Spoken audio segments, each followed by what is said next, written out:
For all you Groundhoppers out there, this podcast is for you. This is the FANA Fan Podcast, and I'm Topliss, and for all you Groundhoppers out there, this podcast is for you. Gary Wilson to the rescue. He's not here tonight, but a massive thank you for helping us out at short notice. And we're joined by his good friend, Gaz. How are you, mate? Yeah, not bad, thank you. How are you then? I'm good, thank you very much. Thank you for coming on at short notice. Looking forward to this one. So, Gaz, short for Gareth. So Gareth O'Leary from Gloucestershire. How did it all start for you? How did you get into football? I got into football. The '94 World Cup is my earliest big memory of football. Sitting in the hotel in Spain and watching the Republic of Ireland beat Italy. And then after then, that's when my interest grew. Obviously, being 8 years old and Man United being successful, then obviously I supported Man United for a while. Don't know why when I look back on it, but I supported Man United. I got to about 14, and then I won tickets to go and watch Cheltenham Town, who just got into the Football League. So I started following Cheltenham Town. I also play. A big interest came from playing. I played for 22 years. I'm still signed on for a side this season. Don't know why, but I've signed up. But technically, I've hung up my gloves, shall they say? Hung up your gloves. No, yes. Guess what position you play there then? Well, depends how cold it is. So I'm guessing from that you're a keeper.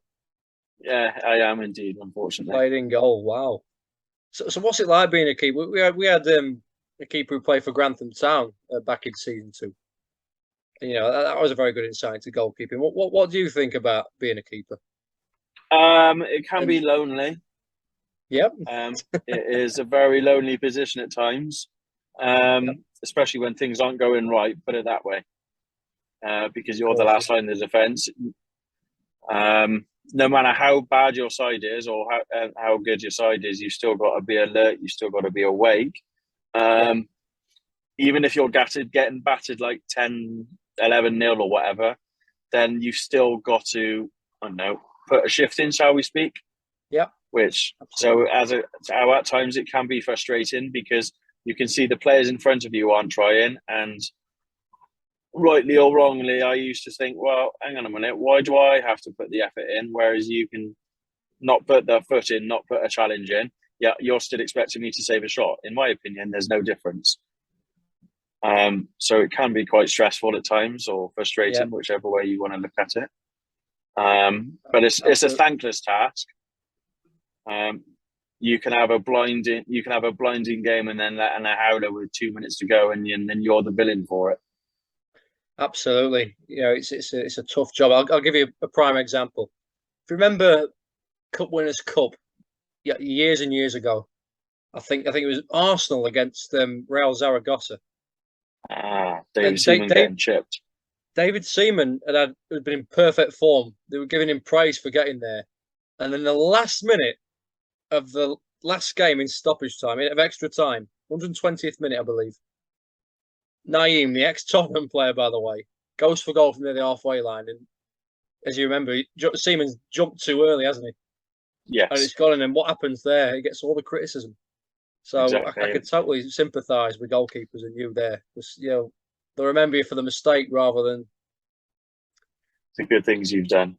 Rather than the amazing tipping onto the bar, tipping it wide from close range. Whereas a centre forward can miss a sitter, but he scores the winner and he's a hero. Or they don't talk about the missed chances or anything like that. They just talk about the keeper that's made a mistake. Absolutely. So, what sort of level did you play at as a goalie? Local level, really. I had a trial, shall we say, at Southern League level, but only being 5'9", then I can't exactly claim across. And I will always hold my hands up and say I can't claim across. But you put the ball at your feet or anything like that, then I'm more than willing to put my head in front of you, in front of you flying a foot at me, or my reflexes and my shot stopping. Apparently, not that I agree with it, apparently my shot stopping and my reflexes were outstanding for my heart. you're always your worst critic as a keeper because you're always as good as your last mistake. If that makes sense. So I had it. So I was third choice. Not that I got anywhere, but I was third choice. But that's as high as I ever got, if that makes sense. But I still played locally, if that makes sense. Yeah. And being a Southern League club, you're not really going to ask your third or fourth choice keeper to come down, are you? Yeah, it happens, I suppose, definitely.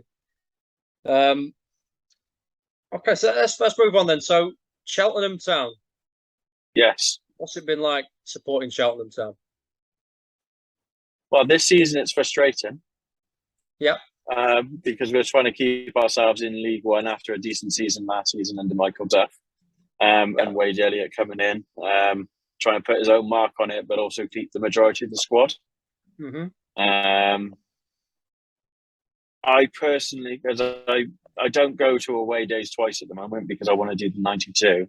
But from the games I've seen and the highlights I've seen, I think it's starting to come together now. We got a massive, I know it's only early doors, but we've got a massive 6-pointer against Oxford on Saturday at our place. But it's trying to, because Michael Duff performed miracles. He came in, we were struggling to stay in League Two. So he turned things around. The first season he did okay, he kept us up. And then when he had a full pre-season with us, the following season we got into the playoffs. And then we lost to Northampton. We threw it away, really, basically, during the first year of COVID.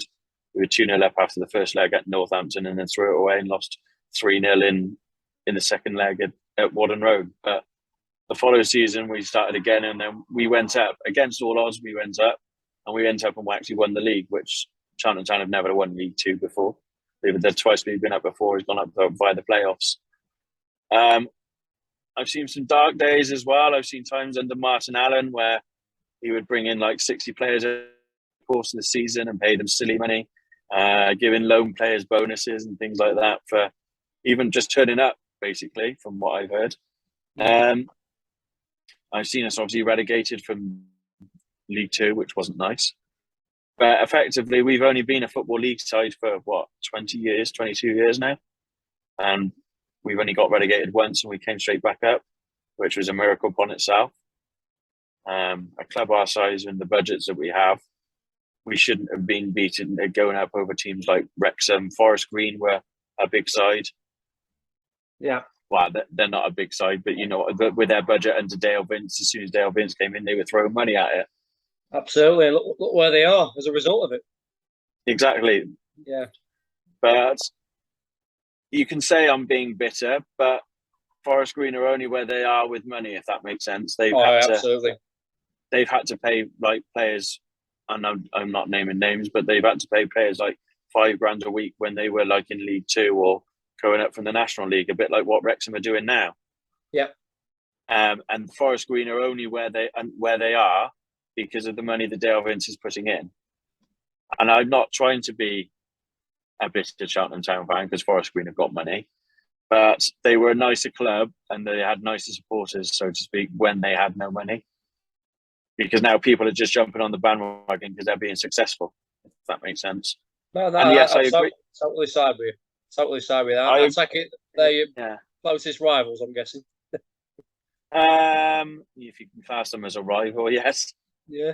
Who would you say is your derby match? I mean, is it Oxford at the moment, would you say? Or do you have like some sort of history with like Gloucester City maybe? Because they're not too far away from yeah, Gloucester City, we got a big history, but we haven't played them in a league game for over 20 years now. So are they a rival? I don't know. Maybe Swindon. Yeah. I'm not saying I don't like Swindon, but yeah, Swindon I would class as a rival. Maybe possibly Bristol Rovers and, like you said, Oxford. Yeah. Fair because point. they're gone. So obviously Rovers have been down nearer to your level than Bristol City have maybe, so that obviously makes sense.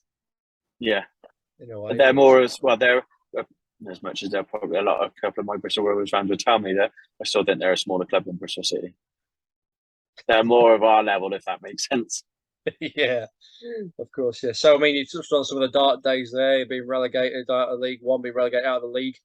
What's your best memory with Cheltenham Town? Winning the Conference National in 2016 at the first attempt, mainly because the win came on my 30th birthday. Your 30th birthday, Cheltenham Town got promoted to the Football League. Back to the Football League, yes. Beat Halifax 2-0. Halifax. At home? Yes, at home as well. Do you remember the day really well? No, I do remember the day really well. I don't remember the evening that well, but I remember the day really well. Go on, do tell. There was lots of jumping around on the pitch, and obviously everybody singing FFG, which I don't think I can repeat on here. But you can imagine it's Duck Forest Green. But oh yeah, and Danny Wright standing up on the main stand singing that, considering he used to play for them the season before, and him starting to sing it. That's quite a memorable moment, considering. Obviously, in the bar afterwards, just drinks flying around everywhere, and players getting hammered. And don't get me wrong, all professional footballers get hammered, but when you're that up close and personal, especially at our level or even at like national level or even lower than that, they all mingle. But the higher at the pyramid, you don't get that opportunity, if that makes sense. Yeah, you can't imagine like the likes of like Ronaldo going in the club bar and getting drinks for everybody, all the fans and things like that. You would never see it. Yep, and that's part of the thing that I like about lower league football or non-league football, is the fact is you can mingle and have a conversation, and a normal conversation with the players. Absolutely. Like a memory of football. So just meet them, full stop. Exactly. And they will, okay, yes, you will. They do have that arrogance, because the fact is they got a run through at 10, 15, 5,000 people, and people are saying they're crap every other week and things like that. You've got to be thick-skinned, so they will have that element of arrogance. But at the same time, you can still have that small talk and have a normal conversation, because they're only, I don't know, they get paid no more than a person that's a top manager in one of our companies that we work for or something like that. They're only on 50, 60, 70 grand a year, which, yes, is a lot of money, but in the grand scheme of things, no, it's not. 100%, mate, yeah. So, let's talk about, obviously, just on non-league. You've played in non-league and the Sunday League. What about ground hopping then? How did you fall into ground hopping, would you say? You mentioned there you want to do the 92. What about ground hopping then? Ground hopping, well, like you said, I played Sunday League, I played local football and things like that. That's technically ground hopping. But I love watching football. I don't care where it is. You could drive me to Maidstone and say, "Shall we go and watch a game?" Or drive me to Dartford. Or funny to say Maidstone, because I was there with Gary the other week. Oh, is it? I didn't even notice. Yeah. But no, it's just the fact that you get to go to different places and meet different fans and people who actually love football, if that makes sense. Yeah. They're not because they can get to see Ronaldo or they can go and see Messi. They're there because they love their club, and they want to keep their club in the community. And there's people working behind the scenes that have a day-to-day job, 9 till 5, or shift work, or 7 till 7, or working nights, but they still come together on a Saturday afternoon because they want to watch their club, no matter how big or small they are. And they want to keep the club in the community. Yep. Also, some of the food's quite good as well, don't get me wrong. Yeah. Some of the food if you go to Merthyr Town, Merthyr Town is definitely worth a visit for food. Well, other people say Merthyr Town's visit full stop, which the ground's amazing as well. Oh, for that level, that ground is incredible. But what do you love about Merthyr Town's ground, especially? They've got everything. They've got a decent sized clubhouse if you wanted to preserve for the community, so to speak. So they could have like a function there. Yeah. Not that I agree with 3-4G pitches, but at that level, it's an income, because at the end of the day, football's a business. Yeah. So it's an additional income for the football club. Also, it's still in the housing estate. It's not like they've moved it out of town and put it in an industrial estate and said, "There you go and travel." It's still within town, shall we say? Yes, it's on the outskirts of town, but it's still within walking distance from the centre of town. And the people of Merthyr need I'm not saying it to sound derogatory, but it's a nice release for them. Yeah. The fact is, they can just go to the football on a Saturday. They get to see all their friends. They all get together. They can have a couple of pints. They can go and get some decent food. It's only £4 for their food. I don't know if you've ever seen it, but it's peanuts, and it's like £2.50 a pint. You can drink and chat with your mates along the side. That's what I love about ground hopping. The fact is, you can do that at lower league levels, like non-league levels. Yeah. And there's a lot more non-league clubs than there are football league clubs. But it's more of a community spirit when you go to ground hopping. Mm-hmm. Everybody's all pulling the same way. You get very little animosity. Of course, you get banter during a game or things like that, but they'll come at you afterwards. And it's a bit like playing football on a Saturday. They'll come and have a pint with you afterwards. 100%, mate. Yeah, and like you say, I mean, there's a lot of times in cities that have lost that. So you said there about Merthyr, you could have a drink in town and then, right, 10-minute walk, you're at the game, ready to go in. I mean, you look at York's lost that. Boston's lost it. What next? I mean, there's gonna be more to follow, unfortunately. Yeah. The tradition it just takes everything away from the community, doesn't it? Yeah. It takes you out of your Saturday a bit as well. Like, you don't go to the same bar on a Saturday now. You've got to go somewhere else. And, that feeling that you get on a Saturday's not the same Saturday, is it? Does it really feel like home? It's a shame, really, but unfortunately, money talks, doesn't it? Money does talk. So, I mean, especially yeah, absolutely. I mean, so you mentioned Merthyr Town there. I mean, the next question is going to be, what is the best ground you visited? I mean, nobody will blame you saying that one. But, I mean, is there any other one that particularly took the fancy, or any others? Non-league wise, it's probably the best ground I've been to is Merthyr. Over the first of the grounds I've been to, and I know it sounds stupid, but it's Sunderland. Okay. But because being a Cheltenham Town fan, you would never dream of playing Sunderland. If you asked me 15 years ago, you're going to Sunderland on a Tuesday night, and it's not an FA Cup game. You're playing them home and away in the league, if that makes sense. And you're going up on a Tuesday night. Yes, we got battered 5-0, but you're going up and you're looking down and you're basically playing the same. You're fighting for the same thing. You're fighting to get out of the league. It's not like you're fighting to get to the third round of the FA Cup or the fourth round of the FA Cup. You're actually fighting to. It's a football league game, and to go to a stadium like that with what people would deem as like small Cheltenham Town, it's quite surreal. And then you drop that. I don't know if you've ever been to the stadium, but you walk up the steps, and then it's like you're dropping into the stadium because they built it into the ground. Okay. So it feels quite. How is Cheltenham Town playing a football league game against Sunderland? And it was It was in the end of September, so it was quite early on back in League One. Yeah. And it was, and then when like 15 years ago, Sunderland were in the Premier League. Yeah, they were. And yes, okay. And yes, you've got Portsmouth, you've got Ipswich, you've got Charlton, but Sunderland, and I've been to Portsmouth before. We'll come on to that later, I imagine, if you want me to talk about Pompey. Oh, yeah, no problem. But Sunderland, feels quite surreal. It's like, imagine York, for example, coming out, walking into Stamford Bridge, and you're thinking, how are York City walking into Stamford Bridge as a football league game, not an FA Cup game, or a League Cup game, or a friendly, or something like that. It's actually a generally league game, and then they've got to come to your place, or they've already been to your place in the league. It would be a quite surreal feeling. I know, if you walked into Stamford Bridge now, if that makes sense. Absolutely, be crazy feeling. But non-league, Merthyr's is just for the standard that they play at. It's an incredible little ground. It's told so many times about it as well. Did you say as well there? Portsmouth's another one that you like as well.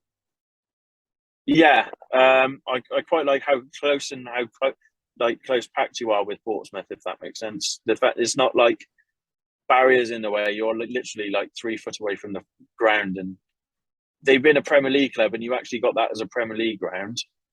Yep. You don't get that very often anymore now, being a Premier League ground. Nope. You're not allowed because you're too close. Yep. So true. Portsmouth's another favourite. Any more favourites you're willing to mention? Not off the top of my head that I can think of. Okay. I haven't been to your place yet, but Mansfield. yeah, not yet. I haven't been to Not your yet, place no. yet. Yeah. It's one of those grounds. It's one of those grounds that you know that Cheltenham Town are always going to be there, so you keep putting it off. But No, now fair enough. especially when you're playing on a Saturday. Do I want to play on a Saturday or do I want to go to the field now? I'll go and play football.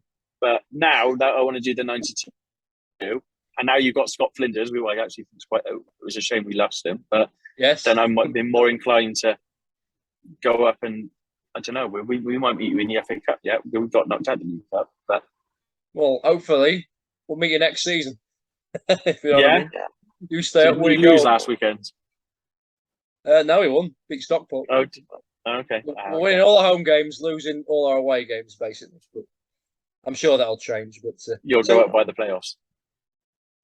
I don't know if I could bear that again after last season's performance in the final. I really don't know. But so, best ground we've had. What about? Do you have any grounds you don't like, or your worst, if possible? And again, it can be biased as you like. I don't mind if you say Forest Green. No. Well, yeah, Forest Green isn't great, but it's probably Eastleigh. Eastleigh, okay. That's a very strange little ground, to be honest. Considering they were a National League club, it's still a very yeah. Wow, they still are, but yeah, it sounds derogatory, but it's just like a shed. But that's sort of level of football. I can't understand how it's at past grading to get to that level, because it just feels like it's all falling apart. And I'm not saying it to sound derogatory, because everybody's putting in the same direction at that sort of level. They're all working hard behind the scenes to make it the best thing, but it does make you wonder, what sort of grading do you need? It's a fair, I mean, some non-league clubs that I've seen on my travels that obviously they were higher up and they failed. They had to start again. Well, they didn't have to. They basically just folded. So I thought, well, we're not getting any further with this club. We've got something's going to have to happen. Everyone leaves, and then you got to start again. Obviously, some clubs you probably think might need a bit more. But some grounds I think have been hard done by. I think Hucknall Town. I think if you've heard of them in Nottinghamshire, they were hard done by at one point, I believe.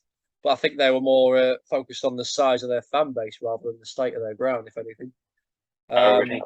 Yeah. I mean, don't know if you've ever been to Gresley Rovers. And they still at the same place they were about 15 years ago, because I went. So the Moat Ground, just in Derbyshire, South Derbyshire.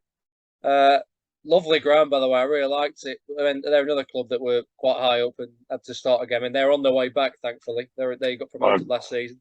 I remember Cheltenham Town. Yeah, Cheltenham Town could basically Gresley didn't go up, but Cheltenham did from the Southern Prem, because of grounding issues. And I remember watching Gresley Rovers against Cinderford Town up at Cinderford, and they had some good battles with Cinderford in the early 2000s. And then they just seem to fall away. It's a bit like Racing Club Warwick. Racing Club Warwick are a bit similar like that as well. They used to be there or thereabouts in the early 2000s, especially when Ben Foster was starting his career there. But it's right. I'd personally, if I was in charge of FA, I wouldn't worry about ground grading that much. I think, you've earned the right to be there. The club has to deal with the consequences. That's my personal opinion. I think the prime example here is Glatwell. Now, Glatwell's in Derbyshire, not far from Shire, but where I'm originally from. Now the ground is substantially small, I'll be honest, but they've made it. So why stop them? It's the integrity of the competition, in my opinion. Yeah, you probably won't get many fans going there because obviously the capacity size will be substantially smaller than others. But let them worry about it. The club worry about it. I don't like this. Graham's going to be at a certain level because it costs money. It could kill some clubs like that one. Exactly, yeah. And it probably has killed some clubs. I saw something, I can't remember who it was, but they're in Kent, and they've gone up the pyramid, and they can't afford it anymore due to travel costs and things like that, and also having to improve the ground. They can't afford to stay afloat. Terrible shame. You wonder why I ain't got a football league team in Cornwall. Okay, so I'm going to move on to fan bases now. Who are the best fans you've come across? And again, be biased as you like. You can say It's Cheltenham if you definitely like. no disrespect to us. It's definitely not us.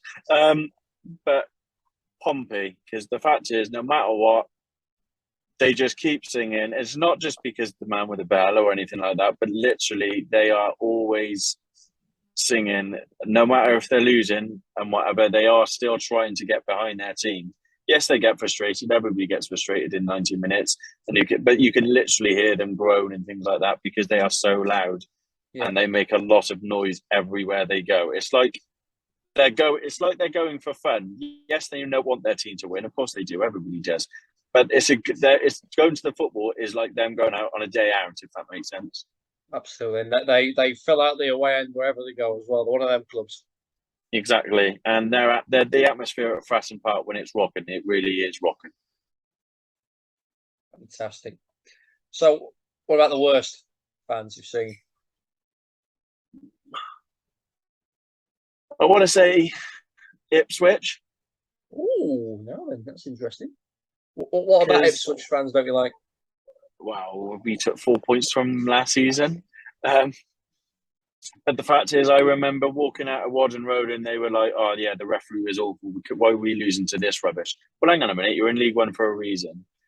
Well, still in League One for a reason as well. Exactly, yeah. A bit like what I used to think of Pompey fans, and then the atmosphere when I went to Fratton Park changed my mind about Pompey fans. Yeah. But like they walked out of Warden Road and this is rubbish. Why are we here? We don't deserve to be here. The board's corrupt and things like that. Well, you're in League One for a reason. And then we went to Fratton Park on a Tuesday night. God, that was a long way home because the M25 was shut, so it took me 6 hours to get home. But went to Portman Road on grounded out a 0-0 draw. And if you look at our starting 11, it was awful. How we got a 0-0, I don't know.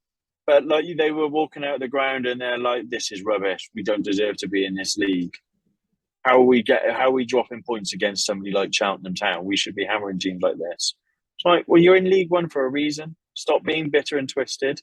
Yes, we're a small club in terms of like the Charltons and the Ipswiches, the Portsmouths, the Sunderland who were in the league at the time. Yeah, we are a small club, but at the end of the day, you're in League One for a reason because you're awful. Yeah. If you were that good, if you were that good, you would be a Premier League side and you would be consistently in the Premier League. Yeah, and the old saying goes, "You're not too big to be down there." And one of our good friends knows all that too well. Right, Gary. It's true. I mean, York City, they're down there because they've fallen to that level. And that applies to Stockport County.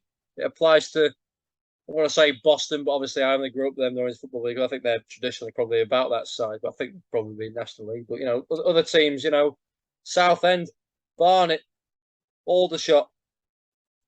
Grimsby, they were bouncing around there all the time. Hereford, another one. Darlington, they're there for a reason. They've fallen. You're not too big to be down there. Well, I went to Edgar Street on Saturday and they're saying, "Oh, this is awful." Well, hang on a minute. This is awful because the fact is you're not getting behind your side anymore because you're not winning every week. Yeah. Yes, you're putting in 2,500 people, which is brilliant for that level. Don't get me wrong.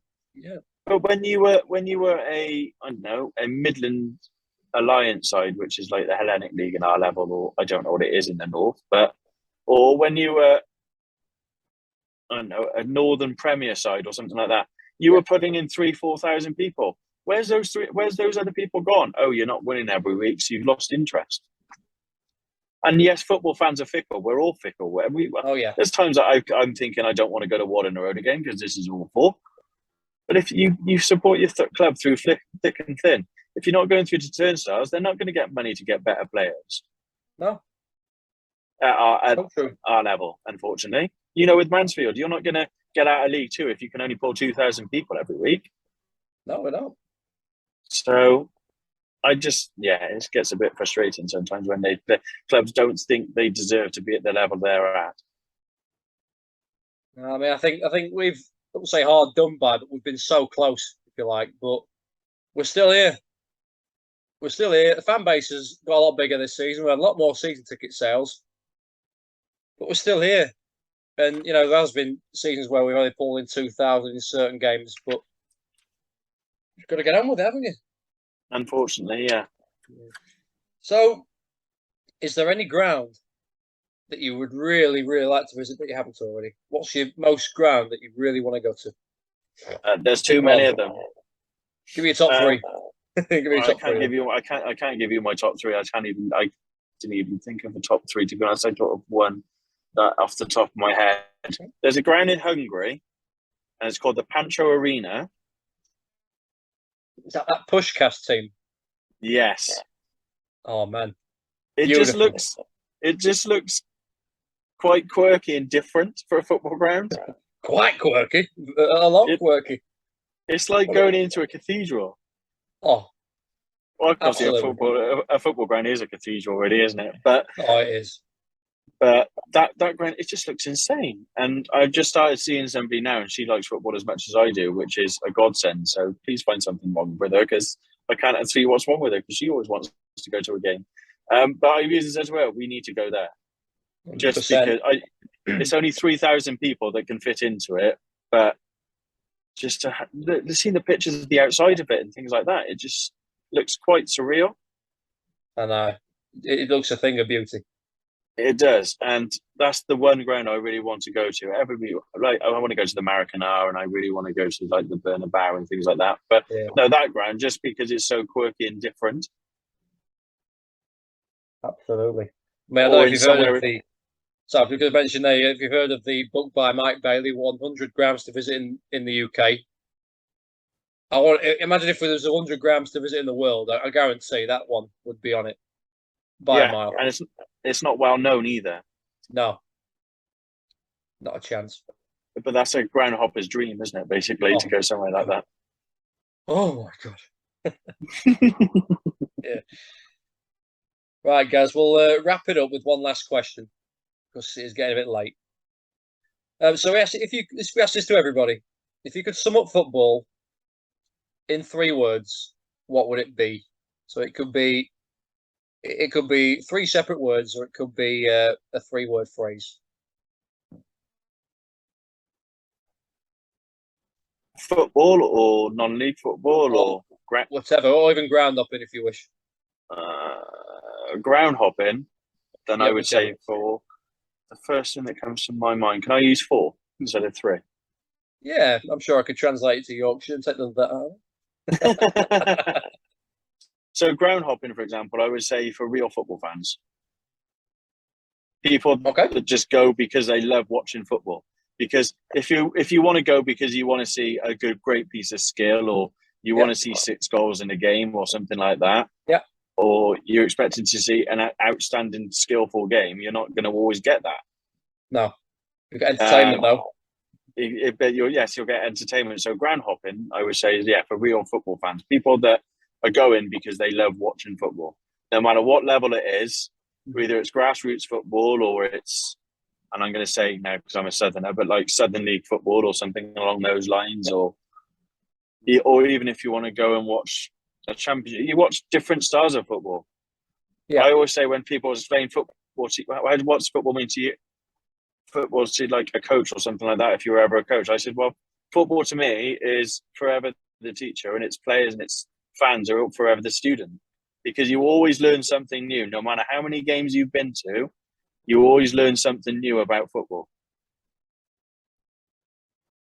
Couldn't put it better myself, mate. Yeah, I mean, so it's even great. See if you could sum up football in 3 words, what would you say? Because the ground hopping one's brilliant. I want to know what you think of football. Football in 3 words, if you can. Football in 3 words. Yeah.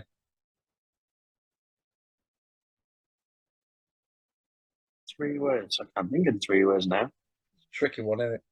Yeah. How could you sum up football to somebody that doesn't like football? Heartbreaking yet rewarding. Ooh, no, we've not had that one before. That is amazing. And that one is one that you don't hear every day. Because I mean, we've had passion's probably the most used word. A lot of people use that one. Yeah. But I mean, we had one guy say "bit by the bug" for ground hopping. But me living in Yorkshire, we could translate that to "bit by bug." So heartbreaking yet rewarding. I mean, something we all know, and Gary all know all too well. But 100%. I mean, I'm a coach as well of a girls under 16s team, and yeah, I can definitely relate to that sometimes. Yeah. Where we've thrown a game and I've been tearing my ear out, but then we've got to the final at cup or come from came from 5-1 down. Let's go last minute goal to make it 5-0. I mean, that is a when you want to leave so, halfway through or something like that, and you're actually you can't. I mean, I'm saying at Wembley playoff final, 2-0 down to 10 men to Port Vale, thinking, what are we doing now? What's the point? Season's done. But yeah. Well, it's like being a Cheltenham Town fan against Burton. I can't remember what year it was, but what was it? We were 5-1 down with 10 minutes to go and won 6-5. What year was that?